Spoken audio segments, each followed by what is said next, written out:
एक समय की बात है, राखी अपने पति महेश और बेटे करण के साथ मुंबई में रहती थी।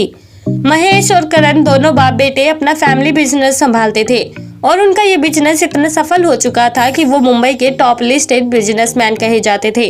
इसी तरह राखी को अपने घर में किसी चीज की कोई कमी नहीं थी।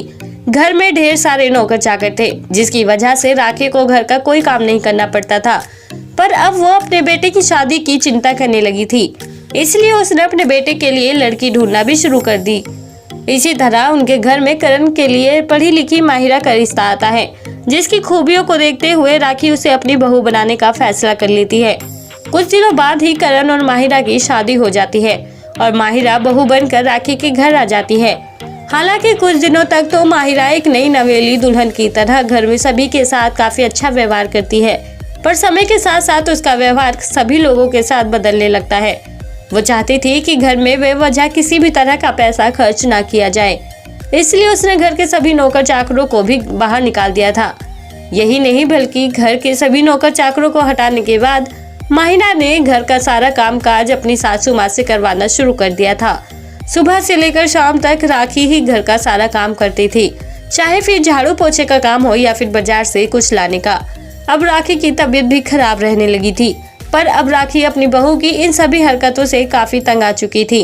इसलिए एक दिन राखी जूस के गिलास में दवाई मिलाकर वो माहिरा को दे देती है और माहिरा वो जूस पीकर बेहोश हो जाती है। तब राखी अपने बेटे और हस्बैंड के साथ उसे हॉस्पिटल लेकर जाती है।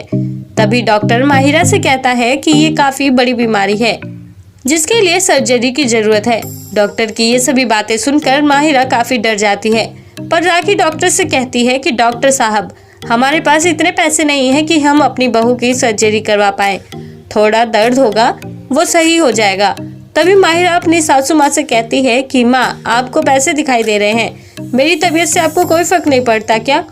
तभी राखी कहती है, यही बात तो बेटा हम तुम्हें समझाना चाहते थे, तुम्हें सर्जरी की कोई जरूरत नहीं है। मैंने डॉक्टर से झूठ बोलने को कहा था ताकि तुम्हें पछतावा हो कि जो तुमने हमारे साथ किया है, अगर वही कभी तुम्हारे साथ हुआ तो उसका खामियाजा तुम्हें कितना बड़ा भुगतना पड़ सकता है। अपनी सासू माँ से इन्हीं सब बातों को सुनकर माहिरा तुरंत राखी से माफी मांगने लगती है और कहती है कि माँ, मुझे माफ कर दो। मैं पैसों के लालच में इतनी अंधी हो गई थी कि मुझे और कुछ नहीं दिख रहा था। मैं वादा करती हूँ कि आज के बाद से मैं ऐसा कुछ नहीं करूँगी जिससे किसी को किसी भी तरह की परेशानी का सामना करना पड़े।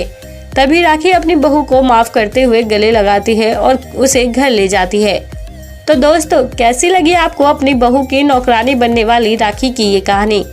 आप हमें कमेंट बॉक्स में कमेंट करके ज़रूर बताएं और साथ ही ऐसी और मज़ेदार कहानियाँ सुनने के लिए आप हमारे चैनल को सब्सक्राइब करना ना भूलें।